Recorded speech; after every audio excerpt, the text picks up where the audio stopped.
Yeah, I'm back again, and I'm really sure that you all enjoyed the previous webinar because it was very enlightening. And I hope you have learned and jotted down all the tips from the previous webinar. And thank you so much, Ilya and Chris, for enlightening us all.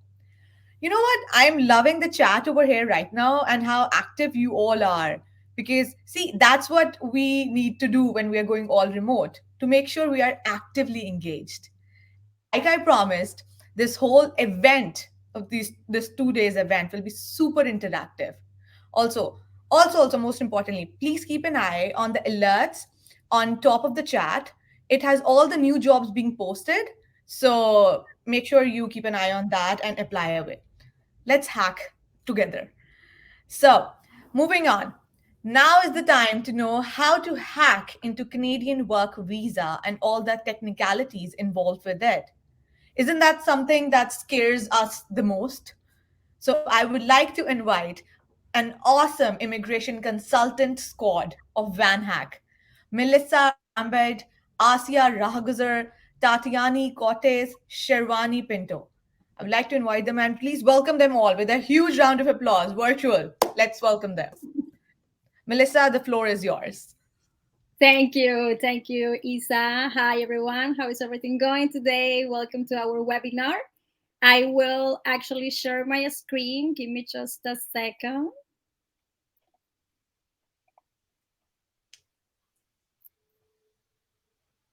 Hi, Cynthia. Hi, Najib. How everyone? Can you see my screen? Can you see the presentation? Great, perfect. Great. So I will pass on Asia that will start presenting the webinar today. So hopefully everyone is ready for this wonderful presentation that we prepare for you today. Good day, everyone, and thank you for joining us, the Global Mobility team at VanHack today.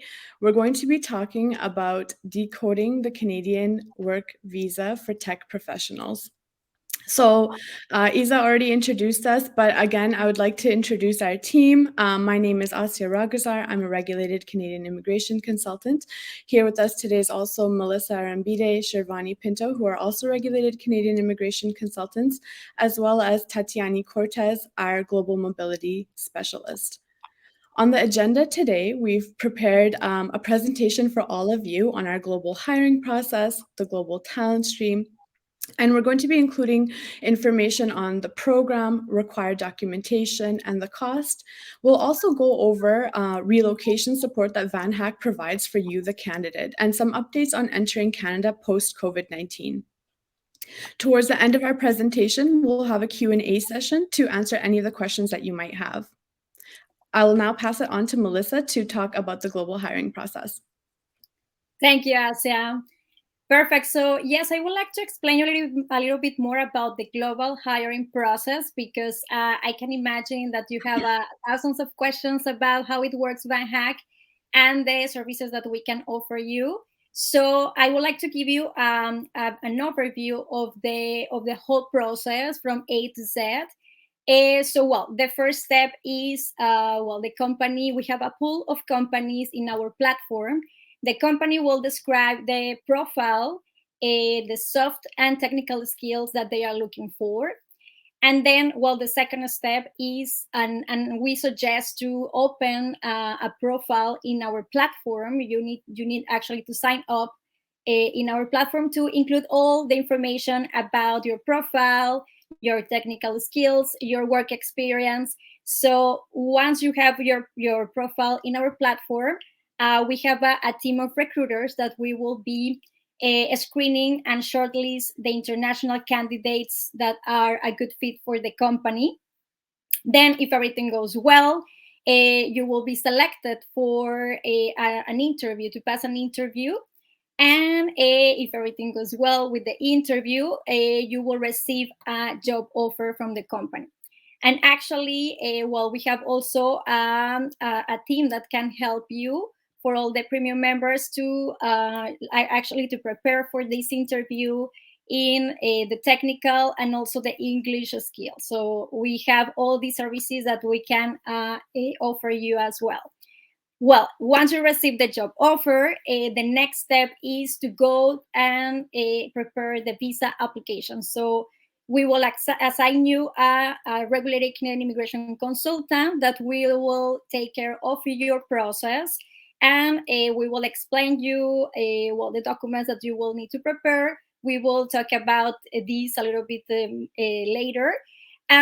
So then, well, we will explain as well, well, the process, the timelines, and we will clarify all your questions. And you don't need to worry about anything because we are here to help you through the work permit application process, and we will help you we will help the company as well with the application. So then the next step is once the work permit is approved, you will receive a job well, you actually will receive an approval letter that this letter will help you to enter to the country, and then you are ready to start your new life in Canada. But once you receive the approval, we have also the global mobility specialist, that is Tatiana Cortez, Tati. So she will explain you later on all the details about how to settle down in Canada, and also we offer a lot of services and to actually help you to arrive in Canada. And we are also giving you all the instructions about, well, with coronavirus, all the instructions on how to arrive in Canada. So now I will pass on Asia, that will explain you a little bit more about the Global Talent Stream program that we use for the work visa. So, what is the Global Talent Stream? Essentially, the Global Talent Stream is a fast-track immigration program that was created to streamline tech specialists into Canada. The Global Talent Stream was created as Canada's answer to an economy facing a shortage of highly skilled workers. It allows Canadian employers to expedite the hiring of foreign workers to fill specialized occupations and prioritizes occupations with experience in engineering and tech-related fields. So the Global Talent Stream is made up of two parts. The first part is the LMIA, which is Labor Market Impact Assessment. This assessment determines if a Canadian employer can hire a foreign worker. An LMIA is a document that assesses whether or not there's a position that can be filled by a Canadian worker. If not, a positive LMIA indicates that the employer will require a temporary foreign worker. Normally, LMIA applications takes months to prepare, submit, and process.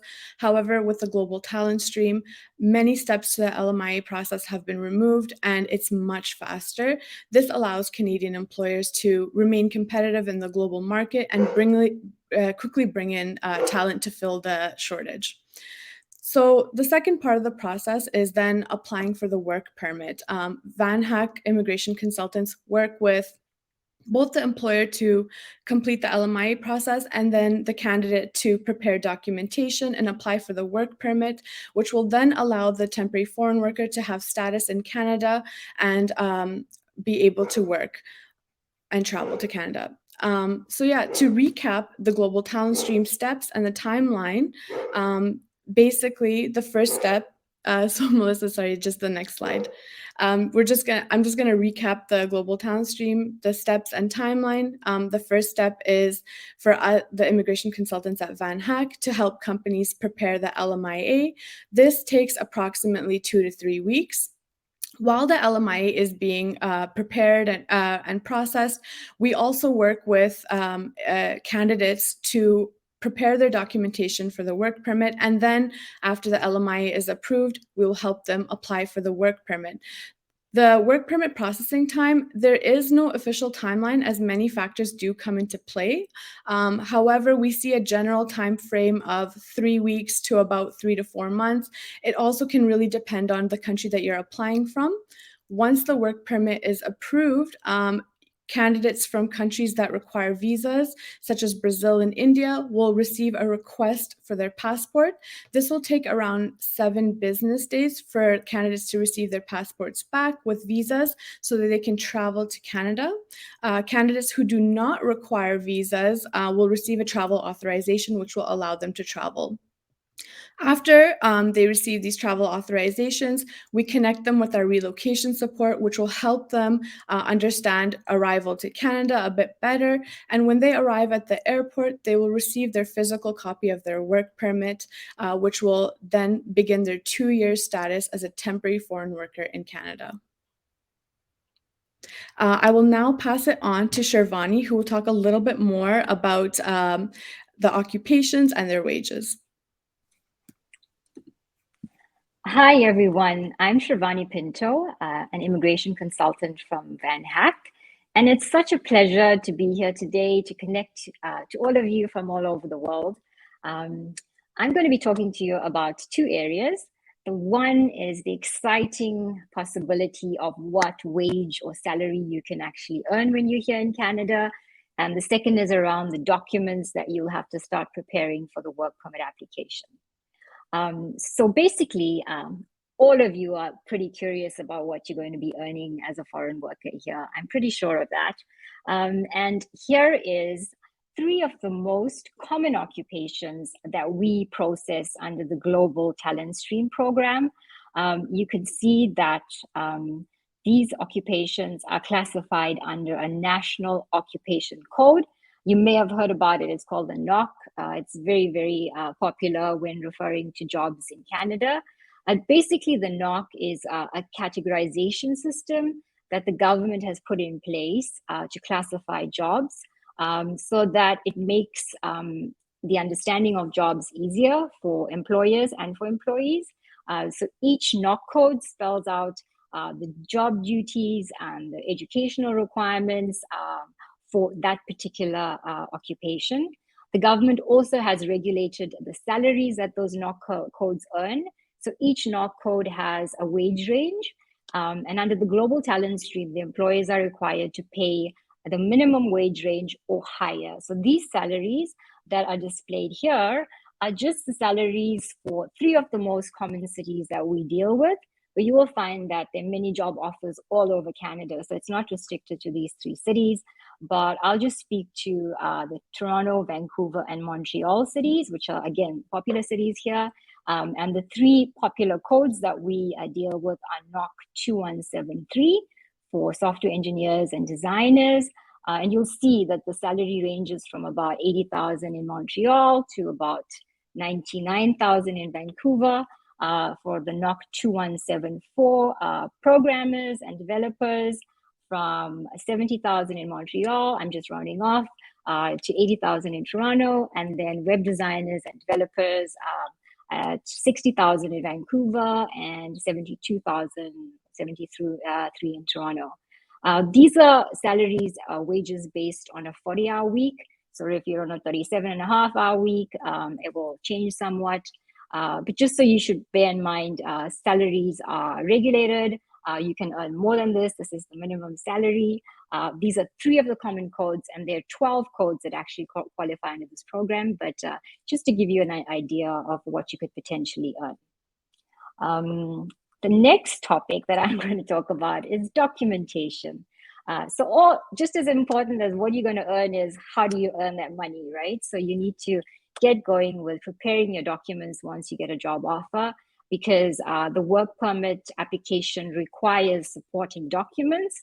The most important one is your passport. So already you should be in the possession of a passport if you're looking for an international job.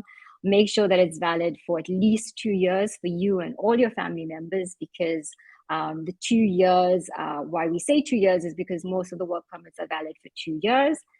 You also, in the process of applying, will be required to undergo a medical exam, and that is by a Canadian endorsed doctor. So the Canadian Immigration Department requires you to go to specific doctors in your country of residence. So you just don't go to any doctor, but that will be required close to when you're applying. You'll also be required to undertake biometrics, and that is just getting your fingerprints done and your digital photo. That is after you submit your application. A upfront document is a marriage certificate and birth certificates for your children, which some of us struggle to find. So it's good that you get your hands on them, because they're documents you will need for your application. Next slide, please. So in keeping with that, qualifications are important. So get your educational qualification documents ready, your employment reference letters, your transcripts of your educational qualification. That means all the mark sheets for your degrees and diplomas. Also an updated resume. So in order to justify that you're the right candidate for the job and for your work permit to be approved, you need to be able to share your experience to the officer processing your application. So your resume is important. If your documents are in a language other than English or French, it would have to be translated by a certified translator for the application process. And one more thing, if you're applying for a job in Quebec, you will also need to get a certificate of acceptance, and we as your consultants will help you to do that. So once you've collected your documents and you've gone through the completing the application form, and we're ready to get everything streamlined to package your application, it's important to note that if you're coming with family, that your entire application gets processed together. So you will not face any timelines or time lags between applications for your family members. All of it is submitted at one time. So your spouse will, you will qualify for a work permit. That's a named work permit, so the company name will be on that work permit. And your wife will qualify, or husband, your spouse, will qualify for an open work permit. And if you have children under the age of 6, they will qualify for a visitor's permit, and children over 6 for a study permit. So everything gets submitted together, approved together, and those are the permits and entitlements that your family would get. So that is all from me for now, and I will hand you over to Mal, who will talk to you about the costs involved in the work permit application process. Thank you, Sharvani. So yes, I would like just to give you an overview of the cost. These are the government fees cost. It depends if you are coming with family members or alone. So for a work permit, well, it's 155, so it's around this amount, right? For a spouse permit, it's a little bit more expensive because your spouse will be eligible for an open work permit. So for an open work permit fee, it's a little bit more expensive. And then, well, it depends if you're coming with children. If your child is, let's say, 6 years old or older, as Sharvani explained, they will need a study permit. And well, if the child is less than 60 years, so it will be a visitor permit.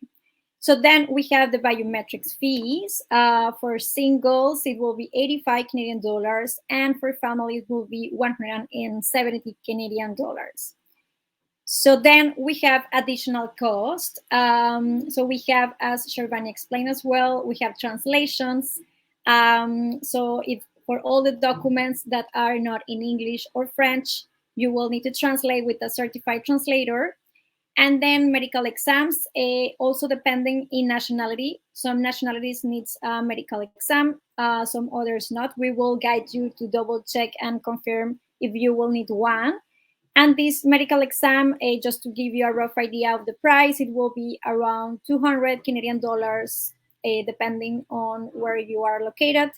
Then we have the relocation expenses that, well, if you are planning to hire an international moving, so just keep in mind, this will cost you a little bit of money. So you need to consider this in your cost. And for the pets, if you are bringing your pets, you will need to pay a tax fee when you will arrive in Canada, and also the price for the transportation in the airline. And now I will pass on my colleague Tatiani, that will explain a little bit more about the relocation support and all the services that VanHack is offering you. Thank you, Melissa. Thank you, ladies. So again, I'm Tatiani Cortez, or Tati. I'm happy to be here with you all. So today, I'm going to talk about two topics. First of all, I'm going to talk about the relocation support VanHack offers if you receive a job offer. And I'm going to talk about updates regarding entry requirements due to COVID pandemic. So the relocation support we offer, first, I would like also to reinforce that it's free, okay? So you are not gonna pay for the immigration consultancy. In case you receive a job offer, you are just going to pay for the government fees. So right there, it's a huge support we offer. We have over 10 city guides to help you with information we found important on how to settle.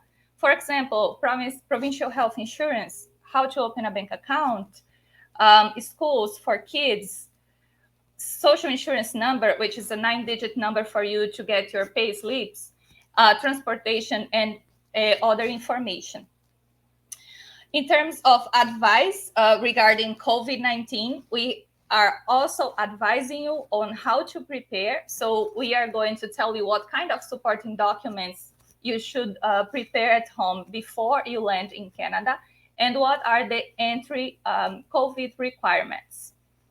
So we do all this guidance from the time you receive your job offer until you land in Canada, and as well as after that. So we are here for you if you need us. We also have special offers from some providers. For example, online pharmacy, some realtors depending on the city. A big bank in Canada is also one of our partners, and we are aiming to improve that as much as we can. So next slide, please, Mel. So regarding COVID-19 updates, I'm going to talk about general updates as of today. Maybe when you travel to Canada, they are going to be different. But as of today, what are the most important updates I can share? So if you are a temporary foreign worker, you can enter Canada. If you are fully vaccinated, meaning as well, not only temporary foreign workers, but anyone around the world can enter Canada if you are fully vaccinated with approved vaccines, such as Pfizer, Moderna, AstraZeneca, and Janssen. You are considered fully vaccinated if you have 2 doses of these vaccines 14 days before your travel to Canada. Temporary foreign workers also got an exemption, meaning if they are not fully vaccinated or partially vaccinated, they may be allowed to enter Canada. Of course, this allowance is based on the interpretation of the border officer. Regarding family members, so children under 5 years old, they are exempt from pre-entry test requirements, from taking vaccines and quarantine. Before you travel, you also download the ArriveCAN app, which is a mobile app where you will enter information, you will answer some questions from the government, and right there you are already building your quarantine plan. Before around 72 hours before your flight, the government will also allow you to upload the certificate of vaccine in English or French. So everyone coming will do that, all the adults, and will also enter information about your children right there. So if the children, going back to children, if they are more than 5 years old, if they are under 12, if accompanying fully vaccinated parents, they may be exempt from the quarantine, again, according to the interpretation of the officer. So they will be exempt from the quarantine, but they will have to do pre-entry test requirements, and they will also have to follow some rules. For example, wear a mask, don't go to crowded places, and the parents will also have to report daily on ArriveCAN. Important to mention, teenagers from 12 to 17, if unvaccinated or partially vaccinated, they will also go under all the pre-entry requirements and vaccine. So again, this is just general information. Of course, if you are in the process and if you are a case of any other exception, we are going to guide you based on your case. So we will be there to help you and make sure you will understand how you should proceed. Also, airlines will be the first one screening your profile and letting you check in or not. So we also guide you to checking the requirements with the airline. I hope this was helpful. So this is all the information we prepared. I'm gonna now open up for questions and answers, and we'll be happy to answer your questions. Now it's with you, Isa.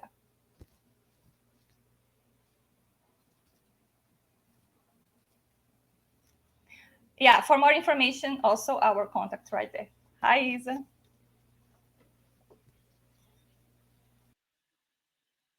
Isa, we can't hear you. You are muted. I'm sorry. Yeah, I just saw that. So yes, thank you so much, first of all, for such an informative session, and I'm sure everybody learned so much over here because we can see the comments over here in the chats. So yes, that was really enlightening, basically. And yes, you know what? That's the awesome thing that you all are doing, because visa is something that scared everybody the most, right? So yes, that's something that we wanted to know. And moving on to the questions, um, let me just check the questions at the side. So people have confusions about, is there possible to start remotely? Oh yes, is it possible to start remotely? I'm going to show this on the page. To start remotely, working remotely, and then move to Canada. Can we? Definitely. I guess I'll answer this one, but definitely a majority of our candidates begin working remotely with companies, especially during their their 3-month probationary period. Because sometimes relocation can take longer than expected, and companies will require the candidate to begin working. So it's definitely not an issue, as long as it's not an issue with the company, to work remotely first. Awesome. And I Thank would you. like just to add something here. Yes. Well, normally, just to let you know, it's possible to work remotely. The company needs to pay you outside Canada. That's Yes. the only like rule as well, because like this, the salary will not intervene in the local labor market in Canada. Perfect, perfect. Yeah, this is something that people should know. Also, we have another question that, do you offer immigration support for candidates with spouse and less than 1 year child? Yes, of course, we are going to help you, and any family member accompanying you. Family member is a spouse or child, independent of the age of the child. Awesome. Thank you, Adrian, for this question. We hope you have answered you. Other questions we have that by Angel. What if I don't have diploma from college? So, for the application, for the work permit process, education is not a requirement for this immigration stream. It's definitely helpful if you have any diploma, certificates, any training courses that you've done. It's good to include, to just prove how you meet the requirements for the position. However, it's not necessary. And I would like just to add something here as well. For some NOCs, as Sharvani explained in her presentation, some NOCs require diploma, yes, a university diploma or college diploma. But for the 2174 and 2173 that we usually use for developers, programmers, and engineers, there's this NOC 2173 and 2174 that they are usually don't require a diploma, as Asia explained. Wow, that's really interesting, because people do get confused about that if it's just diploma. Yes, and another thing that is important, for the diploma, it's let's say that one candidate doesn't have a diploma. It's possible with the 2173 and 2174, as I explained, for the National Occupation Code, and it's important to have enough experience, because you don't if you have just let's say a 1 year of experience and you don't have diploma, it could be problematic in the application. So ideally, you will need to have, if you don't have a diploma, you will need to have at least 3 to 5 years of experience. Okay, so 3 to 5 experiences. Okay, that is additionally added. So that is something that I. Okay, so another question is, in that 2 years, while I'm on temporary worker visa, can I apply for PR in Canada? Yeah, this is the question we come across a lot by Chong Bang. Yes.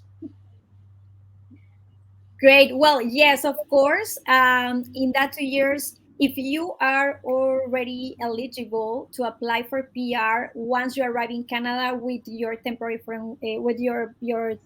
visa, work visa, you can apply for permanent residency. That's for sure. And well, here you just need to make sure you are eligible. You have enough points. Ideally, we advise you to get information from consultant, a regular Canadian immigration consultant, just to evaluate your case to see if you have enough points. So like this, you can, as soon as you arrive in Canada, and we suggest this to all our candidates, as soon as you arrive, try to apply right away for permanent residency, because these applications can take time, right? So just to give you a rough idea, if it's an express entry application, depending on the program, but it could take from 6 months in the best case scenario to 1 year or 1 year and a half. So, and now with coronavirus, so we cannot give you like exact timeline, but yes, it's just around that time. Mm-hmm. Perfect, perfect. Okay, so moving on. If I have two dogs and cat, anything I should know to get them? Yes, this is very important. Yes. Is this doable? Can because we need to know that they're important. Yeah. So yeah, definitely you can bring your pets. Okay. For dogs, cats, they will have to be vaccinated, and this you will have to get a certification of rabies vaccine. So this you will also check with the airline. Okay, before departure, some airlines, they want you to show that the certificate is valid at least from 2 to 10 days before the departure. So this is something you check with their airline as well. And it depends on the how big the pet is and the weight. So if you will bring the cat or dog with you, or if they will go with the luggage. So yeah, and there are also some companies around the world that they can take care of this transportation for you if you are willing to pay. They have veterinarian, and they make sure they will give the certificate and transport the animal for you. But definitely, depending on the size, you can bring with you, or as a luggage, as I said. Awesome. Yes. Another question is the work visa only valid for 2 years? Does the employer help renew it after this duration? Yes, this is extremely important. People have been asking this a lot. Thank you, Sajid, for asking this. Yes. Well, if you want to go ahead, Shirvani, with the answer. No worries. Yes, it is valid for 2 years, but it's not limited to 2 years. So depending on how the relationship evolves with you and the employer, they may renew it, and they will actually have to reapply for an LMIA, and it will be a sponsored work permit again. So you'll go through another process similar to the first, but obviously you'll be in country. So there is a renewal process. Also, if within the 2 years you apply for permanent residency, if you qualify, as Mel explained, then you could transition into that, and then it becomes a permanent job offer if the employer wishes for you to stay on. So. Okay, I would like to add something over here. If because of pandemic things got slowed down. So what if even the people who have applied for PR, even they don't get the PR, then what happens? Then they just renew their work visa again? Again, it depends on the relationship and the expectation. So it depends on performance and how the relationship, progresses with the employer, and what is committed by the employer to the employee. They could extend. So there's no like law that requires anything, or there's no immigration law about that. It's basically about the intention between the two parties that have agreed, right? The employer and the employee, about do we want you to stay longer? And if we do, if you can't get your PR, we'll extend your work permit, and that kind of conversation will take place. And Okay.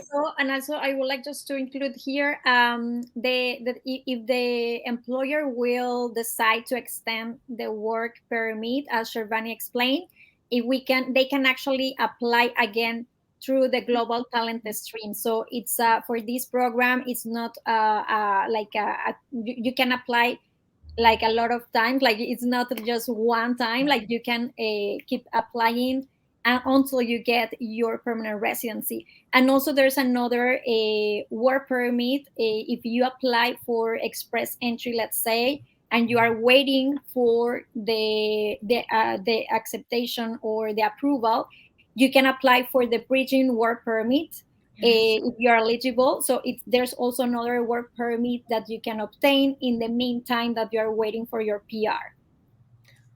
Yes, this is actually because of pandemic, everything slowed down. So yeah, this is Yes. to be shown on. Also, we have another question. We're getting really interesting questions, by the way. A lot of interesting questions. I'm glad we have time to take all of them. If I have the Canadian travel authorization, can I go and get the work visa from Canada, or it needs to be done in my country before going? Who's taking the question? So for the travel authorization, it allows you to travel, and then once you enter Canada at the port of entry, so that would be at the airport, essentially that's where you receive the physical copy of your work permit, and then your 2-year temporary foreign worker status begins. I hope that answered the question because I didn't really quite get it. Yeah, so I think they are if I like style, if you can just maybe give us a little bit more of context, but I think you're talking about the travel authorization, the ETA, electronic travel authorization. So if you have an electronic travel authorization, you can arrive in Canada with this travel authorization, because there are some countries that are exempt from visa. So for the visa, if you are exempt, you will receive an ETA, electronic travel authorization. And with this document, you arrive in Canada, and then you apply for the work permit at the border. So they are two different things. The visa and the ETA, it's to travel from Canada, outside Canada, and for the work permit, you will receive it at the airport, and it's to remain in Canada with a legal status. Perfect. We also have this question, and yes, what kind of medical exams do we need for immigration, by Andre? Yeah, so the immigration medical exam will include the checkup with the physician, some blood work, urine exam, and chest x-ray. And the entire family will do the medical exam if they come together, but the clinic will conduct which kind of exams are needed for each family member. Awesome, awesome. Is it possible to switch jobs on work visa? Oh, yes, by Siva. This is a good question. So when you obtain a work permit through an LMIA, you're limited to your employer. So when you switch a job, if you were to switch a job, what that means is the new company would need to also apply for an LMIA to see if they are approved to hire a temporary foreign worker. And once they're approved for an LMIA, then you would need to reapply for a work permit. And for this, if you're already in Canada, you would just be you would just when you reapply for it with a new change of employer, it would just be 3 weeks to process within Canada. But you can, but the company would need a LMIA first as well, and then you need to redo your work permit. Yes, and just here for the processing time, we are seeing some delays, because normally it's 3 weeks, as explained, but we are seeing recently some delays because of coronavirus, and also the government is focusing in the Afghanistan cases, so this is delaying the process as well. So just to keep in mind, this will be like you need to be flexible with the timelines now, because we cannot guarantee any exact timelines at this moment. Mm-hmm. Perfect. So does remote work, working as a contractor to outside of the country count as experience for the immigration? Well, it actually doesn't count because, well, the experience here, well, you have to two things. If you are applying for, let's say, for the work visa, if you are working remotely for other companies, let's say in United States, but it's not the company that you are actually looking to receive the work visa. Let's say that you have 1 year of work experience working remotely for a company in United States. Yes, this can count for the work visa, because yes, what they want to see is that you have the skills, right? They will, as Shervani explained in the presentation, they will ask for reference letters from the previous employer. So yes, if you were working remotely for other companies, yes, like this can count as experience for the immigration process. Great. That's really nice. So, what will be the visa type of the spouse? Can they start working in Canada? Hasib is asking. It's going to be an Okay. open work permit, meaning that the spouse will be able to work for any company full-time once they land in Canada. And once they land in Canada, yes, if they receive a job offer, they can start working if they have the work permits. Yes. Is there any issue if my passport has less than 2 years validity? If your passport has less than 2 years validity, your work permit will follow the validity of the passport. So the idea here is to be granted a 2-year work permit. So if you have only 1 year of validity, let's say, your permit is going to be valid just for 1 year. Oh, interesting. That's really nice.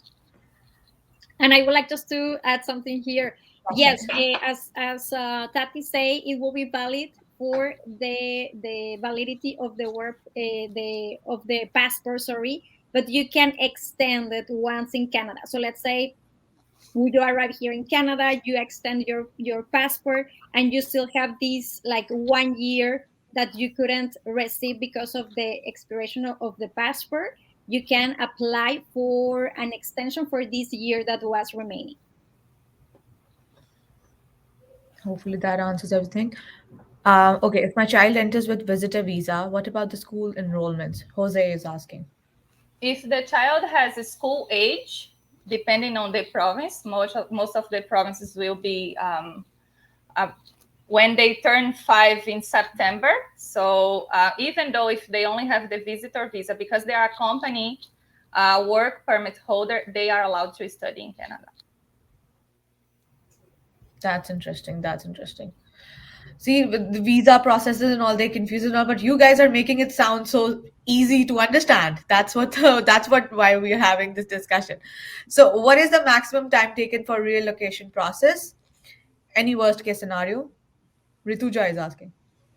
It will depend on the expectation of the company. First of all, it will depend on the visa process, right? You will need to have the work permit to be able to work in Canada. And also the expectation of the company when they expect you to start work in Canada. Due to COVID-19, new requirements, as we explained, and because of the delays of COVID-19, the government has facing, it can take from 1 to 4 months, this process, if everything goes well. We found that India probably had some of the longest wait times for relocation, just due to the travel restrictions, and the flight restrictions that they had. Yeah, pandemic did slow Yeah. down a lot of It things. will depend on where you are applying from, but this is everything that your recruiter will be able to help you with, and this can be negotiated and talked with the company at the moment you sign the job offer. So expectations are set since the beginning. Okay. How long it takes to convert work visa to PR in Canada and which province will be easier to get? Yes, PR and tech for tech professionals. Hasib. It will depend on your profile, right? If you have enough points, what kind of program you are going to apply to get the PR. So it will depend. And these are some things, these are more specific. This is a more specific case. Again, we don't provide consultants in PR. We are happy to answer some questions if needed, but our goal here is the work visa. Okay, I saw really good questions over here. This one. You mentioned about NOC 2103, 2174, and 1. Are these the most demand tech NOC skills? What about 2172? Amit. Hey, Amit, and everyone else. I think that speaks to what I was talking about. And it's basically the 2173, 4, and 5 are not the most in demand. They're just the most common ones we find that we process. But there is 12 codes, NOC codes that qualify. And 2172, I just want to double check that if it's in our list. Um, 1 second. 2172 does qualify. So it's within the program, but it's just not one of the most common ones that are used.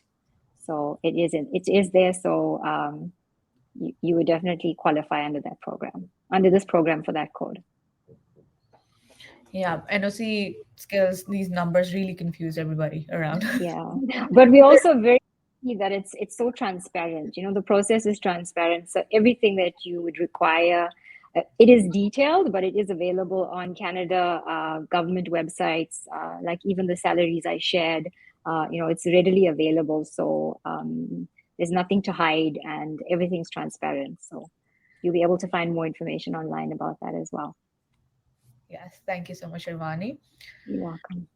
Can I enter Canada, then my family join me later on? Samuel is asking.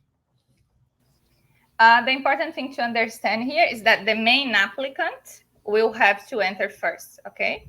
So yes, they can come later after. If you are the main applicant, you will come first, and then your family members can come anytime later on within 1 year of the approval of the permit. Perfect. We're running out of time. We only have 3 minutes left. Because even I'm learning a lot. Everybody must be learning so much over here. Can arrive with my spouse if I'm living in free union, or I need to be married for that allows me? Miguel is asking. Free union is common law here. If it is, girls, I'm talking. You guys can go ahead as immigration consultants. Yes. Well, this is a very good question, Miguel.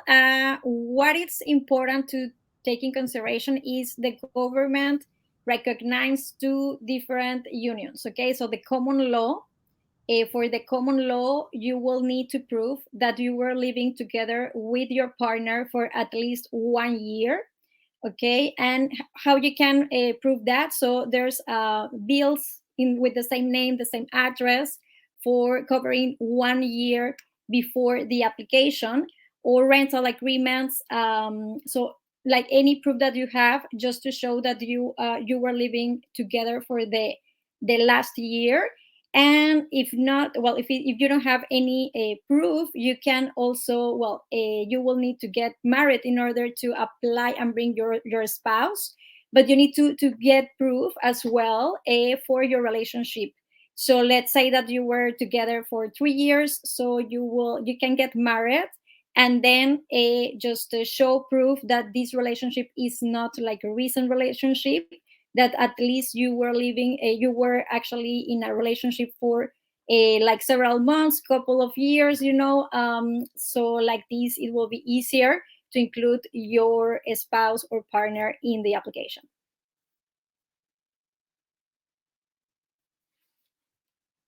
Now we're having the last question. What will be the options if for any reason job is terminated before the work visa expires? Abid is asking. If it's through the global talent stream, you would be able to find another employer willing to get you through the same process. So yes, you can get a new job offer through another employer, and they can do the same process with you, and then you just change the condition of your work permit, link it to the new employer. That's what I mean. Perfect. Thank you so much. We are done with the questions of the day, and then again, I'm going to say it was very informative session, and it was delight have you all amongst us, especially these wonderful speakers who could guide you. And I'm sure you have noted down all the questions. So we're going to have a next webinar in like 10 minutes. So everybody stay tuned, grab your coffee again or warm it up. So see you all in 10 minutes. Thank you. Thank you, Bye-bye. Lisa. Have a good day. Bye.